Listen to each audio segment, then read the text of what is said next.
Love and connection are central to Indigenous traditions and teachings, and about the Creator who is a celestial being.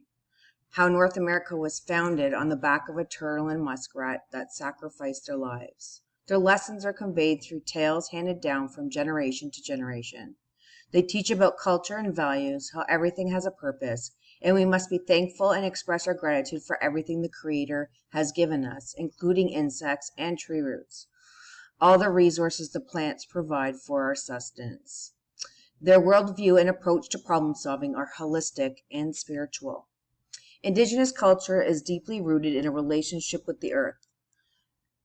And there's a quote here: Aboriginal identity cannot be defined by physical appearance, where you are from, or whether or not you know your culture.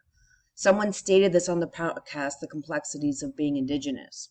Identity is formed through being loyal to oneself while also being mindful of one's environments.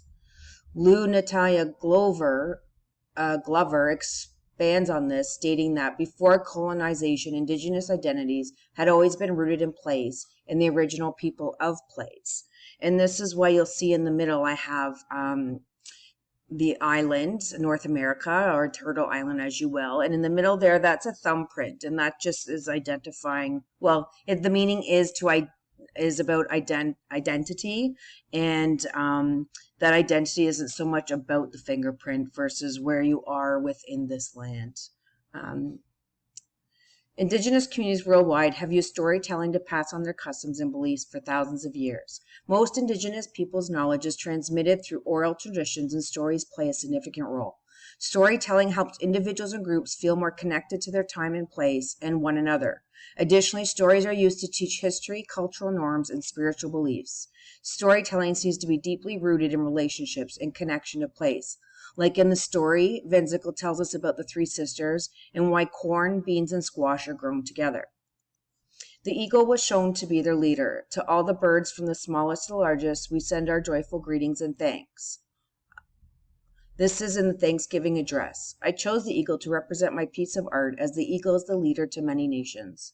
The Anishinaabe hold the eagle in high esteem and see it as a sacred creature.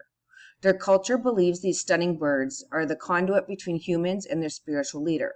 For the Anishinaabe, the eagle also represents love. Because it soars closest to the Creator, many Indigenous nations regard the eagle as sacred. It represents strength, dignity, reverence, and courage and wisdom. I have included a single feather in each of these, the wings of the eagle, as you can see here, because they too hold their place in meaning and value in Indigenous culture. The turtle, which you'll see here over on the far right, was included as it represents several things that I've read throughout the literature. And one is the Anishinaabem's creation story of Turtle Island. And North America is created on the back of a turtle that sacrificed its life to give us the land. Also, the turtle represents truth. Truth is vital to Indigenous for many reasons. According to Indigenous teachings, the earth is our mother, and all living creatures are her offspring. Mother Earth gives life to all living creatures, like the mother who gives us life. Our mother, the earth, is home to all living things. The water is the lifeblood of Mother Earth and sustains her. Her fluids wash and feed her and every living thing she carries. Water symbolizes life's interconnectedness, which is something that Sherry Vensicle tells us in the podcast that was posted in class. The one teaching that was most evident to me was that of connection. In all of the offered media, the term connection stood out to me the most. This is the core tenet of faith, and I highly value its word. The hand cupping the tree symbolizes the interconnected nature of all life forms. It's a metaphor for how closely people and the natural world are linked.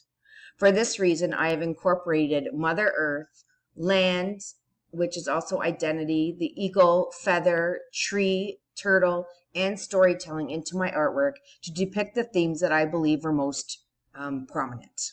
Thank you.